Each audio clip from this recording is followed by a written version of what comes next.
Praise the lord. అందరికీ వందనాలండి.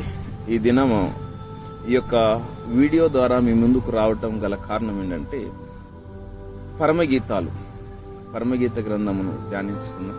ఈ యొక్క పరమగీత గ్రంథాన్ని ప్రతిరోజు ఒక వచనము లేదా దేవుడు ఇచ్చినటువంటి జ్ఞానముతో ఒక పదమును దేవుడు మనతో ఏ విధంగా మాట్లాడబోతున్నాడో, సంఘం ఏ విధంగా సిద్ధపాటు కలిగి ఉండాలనో, సంఘం ఏ విధంగా సిద్ధపాటు ఉంటే ఎత్తబడుతుందో దేవుడు ఈ యొక్క పరమగీత గ్రంథంలో తెలుపబడిచినటువంటి మాట.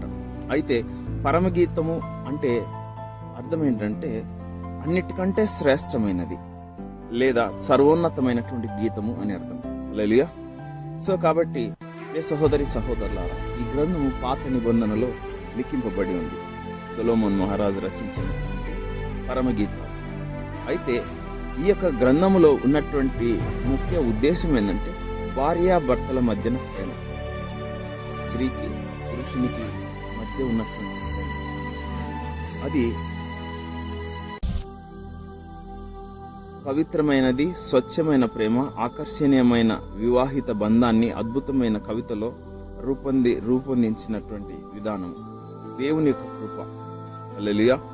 అయితే ఆధ్యాత్మికమైనటువంటి దైవిక ప్రేమ, క్రైస్తవ విశ్వాసంలో ఈ ప్రేమ దేవునికి, మానవ జాతికి లేదా క్రీస్తుకు మరియు సంఘానికి మధ్య ఉండే లోతైన విడదీయరాని ప్రేమ బంధాన్ని ఆధ్యాత్మికంగా మనకు తెలియపరుస్తుంది.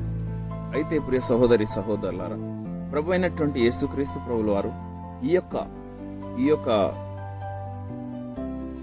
మాటలు మనకు తెలుపుతున్నాడు. ఎందుకంటే గనక ఎత్తబడేటువంటి సంఘముకు ఉండవలసినటువంటి లక్షణాలు ఒక విశ్వాసికి కావచ్చు, లేదు ఒక దైవజనునికి కావచ్చు. ఈ మాటలు మన హృదయంలో నాటుకొని ఫలించినట్లయితే ఎత్తబడేటువంటి సమయానికి సిద్ధపడినటువంటి ఆత్మలుగా, సిద్ధపడినటువంటి సార్వత్రిక సంఘముగా నువ్వు నేను నిలబడచ్చు. సో కాబట్టి మనమందరము ఆయన కృప ద్వారా ఈ యొక్క లోతైనటువంటి సత్యాన్ని తెలుసుకున్నాం.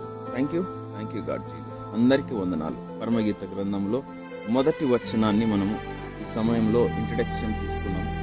ఏ విధంగా అంటే సంఘముకు క్రీస్తుకు పోలిక. అంటే ఆయన మనల్ని ప్రేమిస్తాడు, మనము ఆయనను ప్రేమిస్తాం. మనము తప్పిపోయినటువంటి స్థితిలో ఏ విధంగా నిలబడాలా, ఆయన ముందుకు వెళ్ళేటప్పుడు ఏ విధంగా మనం వెళ్ళాలి అనేటువంటి విధానము సంఘానికి దేవుడు తెలుపుతున్నాడు.